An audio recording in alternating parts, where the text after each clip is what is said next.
Südamlikud tervitused, armsad valgusolendid ja tere tulemast taas Valguse kanalile. Mina olen Kaia-Liisa Reinult. Ja täna ma tahan teiega jagada ühte kõige võimsamat Iiri druiidide kaitsepalvet. Ja see on eriti võimas siis, kui sa ütled seda palvet ja visualiseerid samas seda, mida sa ütled.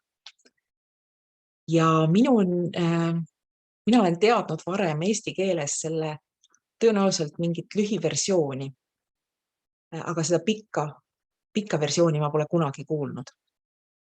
Ja see eestikeelne versioon kõlab nii ja usun, et paljud teist või mõned vähemalt on seda kuulnud, võib-olla te isegi kasutate seda iga päev. Aga see kõlab nii. Mina olen valgus, valgus on mu sees, valgus on mu ümber ja mina selle sees.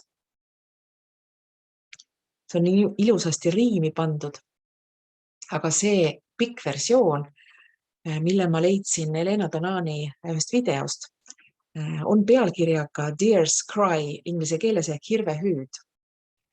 Ja see ei ole nii ilusasti riimi pandud, sest ma tõlkisin selle inglise keelest ja võib-olla keegi tahab selle paremini riimi panna, siis võib seda loomulikult teha enda jaoks. Aga kui soovite, siis pange silmad kinni ja ütelge seda palvet siis koos minuga.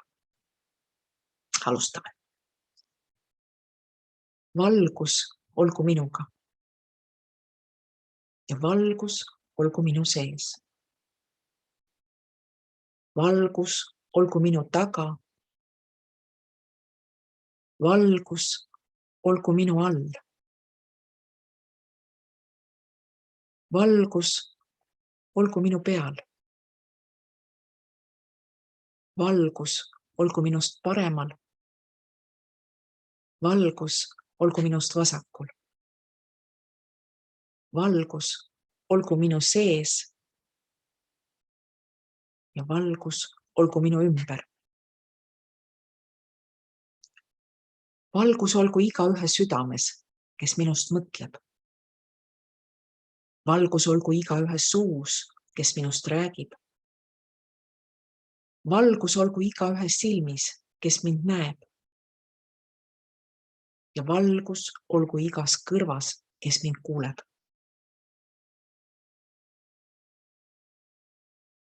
Olgu valgus siis, kui ma heidan pikali.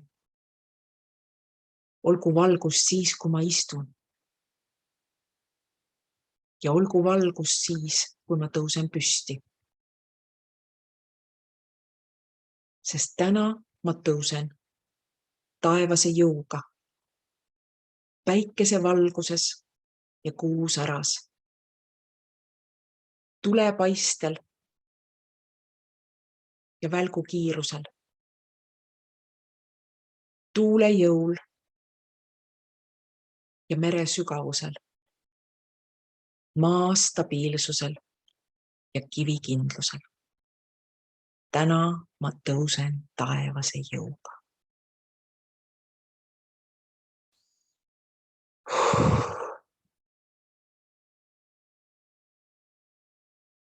See oli tõesti võimas. Ja aitäh sulle. Ja olgu see toetamas meid kõiki tänasel päeval ja kõikidel teistel päevadel. Kohtumiseni.